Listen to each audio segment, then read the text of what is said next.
संभल जामा मस्जिद का इतिहास। एक रोचक गाथा। संभल उत्तर प्रदेश के मुरादाबाद जिले में स्थित एक छोटा सा ऐतिहासिक कस्बा है, जिसे ऐतिहासिक और धार्मिक धरोहरों के लिए जाना जाता है।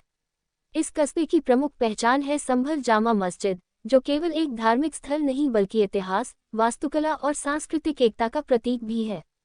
इस मस्जिद की कहानी मुगल काल के वैभव, भारतीय स्थापत्य कला और धार्मिक सहिष्णुता से जुड़ी हुई है। यहाँ हम इस मस्जिद के निर्माण, उसके ऐतिहासिक महत्व और समय के साथ उसकी यात्रा की विस्तृत कहानी पर प्रकाश डालेंगे।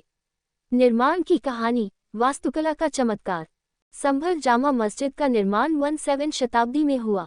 इसका श्रेय मुगल सम्राट और उनके प्रमुख स्थापत्य कला प्रेमी वास्तुकारों को दिया जाता है। स्थानीय किंवदंतियों के अनुसार मस्जिद का निर्माण अकबर के शासनकाल में शुरू हुआ था, लेकिन यह जहांगीर के शासनकाल में पूर्ण हुआ।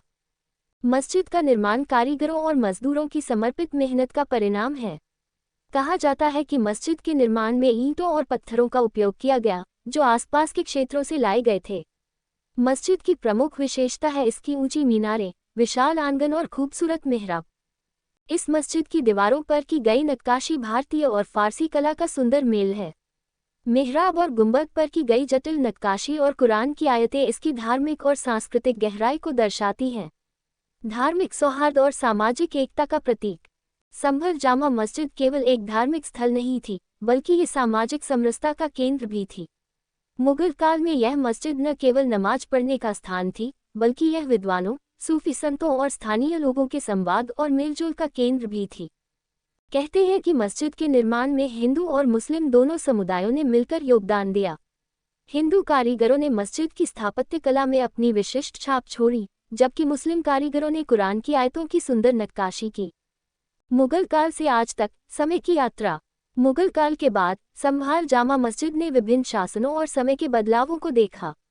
अंग्रेजों के शासनकाल में मस्जिद के आसपास के क्षेत्र को नुकसान पहुंचाने की कोशिश की गई, लेकिन स्थानीय लोगों ने इसे बचाने के लिए एकजुट होकर प्रयास किया। आज़ादी के बाद संभल जामा मस्जिद को भारतीय पुरातत्व सर्वेक्षण (ऐसी) के संरक्षण में लिया गया। समय के साथ मस्जिद की मरम्मत और पुनरुद्धार किया गया ताकि इसकी ऐतिहासिक और धार्मिक महत्ता बनी रहे। आज का संभल जामा मस्जिद। आज संभल जामा मस्जिद न केवल एक प्रार्थना स्थल है, बल्कि यह पर्यटकों और इतिहास प्रेमियों के लिए एक प्रमुख आकर्षण भी है। यहाँ हर साल हजारों लोग मस्जिद की अद्भुत वास्तुकला और उसके ऐतिहासिक महत्व को देखने आते हैं। मस्जिद के आसपास के क्षेत्र में आज भी सूफी परंपरा की झलक मिलती है। स्थानीय लोग मस्जिद को अपने गौरव और सांस्कृतिक धरोहर के रूप में देखते हैं।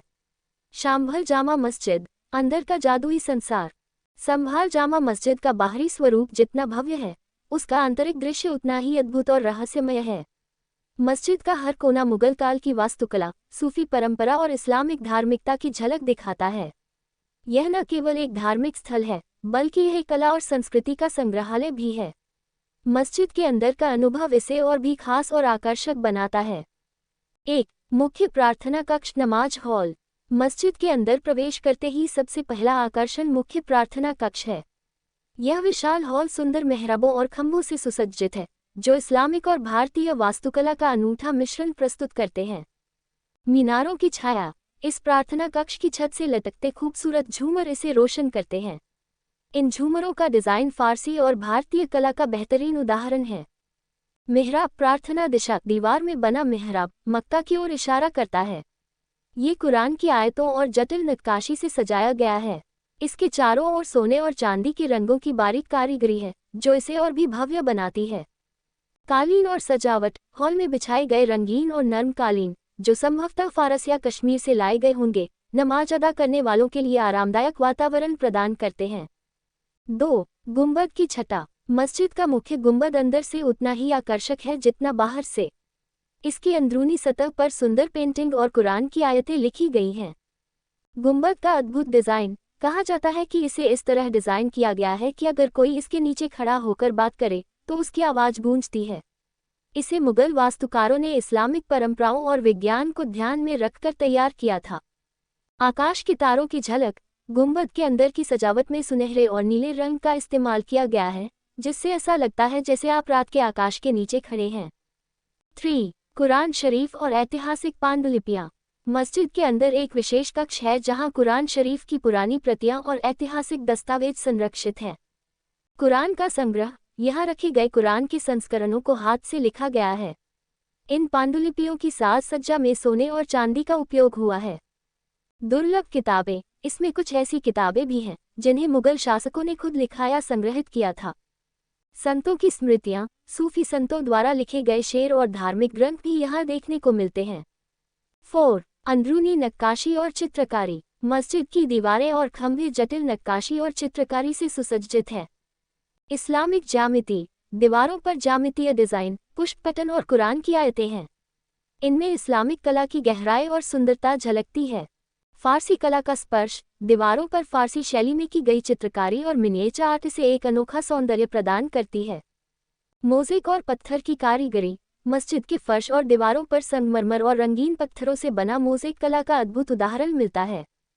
5. सूफी संतों की धरोहर। मस्जिद के अंदर एक छोटा कक्ष है जिसे सूफी संतों की धरोहर और उनकी यादों के लिए समर्पित किया गया है।